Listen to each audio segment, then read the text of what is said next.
প্রচণ্ড গরমে চীনের জিয়াসু প্রদেশে পরিচ্ছন্নতা কর্মীদের দেয়া হয়েছে এবার কন্ডিশন ভেস্ট। গরমে তাদের কষ্ট কিছুটা কমাতেই উদ্যোগ নিয়েছে স্থানীয় কর্তৃপক্ষ। পাওয়ার ব্যাংকে চলা এই ভেস্ট একবার পুরো চার্জ দিলে টানা ৩ থেকে ৪ ঘন্টা ব্যবহার করা যাবে। আপাতত পরীক্ষামূলকভাবে ব্যবহার করা হচ্ছে এই ভেস্ট। জ্যাকেটের ভেতরেই এয়ার কন্ডিশন। শুনতে অবাক লাগলেও চীনের পরিচ্ছন্নতা কর্মীরা এখন কাজ করছেন এমনই বিশেষ কুলিং জ্যাকেট পরে। চীনের জিয়াংশু প্রদেশের নানজিং শহরে তীব্র গরম ও তাপপ্রবাহের মধ্যে কর্মীদের সুরক্ষায় চালু হয়েছে বিশেষ এয়ার কন্ডিশন বেস্ট বা কুলিং জ্যাকেট।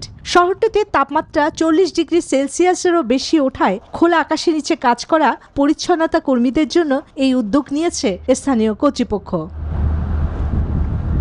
বিশেষ এই জ্যাকেটের দুপাশে কোমরের কাছাকাছি রয়েছে দুটি ছোট ও কম শব্দকারী ফ্যান। 3টি ভিন্ন গতিতে চলতে সক্ষম ফ্যানগুলো বাইরের বাতাস টেনে নিয়ে জ্যাকেটের ভেতরে প্রবাহ তৈরি করে। এতে শরীরের বাতাস চলাচল বাড়ে, দ্রুত ঘাম শুকিয়ে যায় এবং কমে আসে গরমের অস্বস্তি।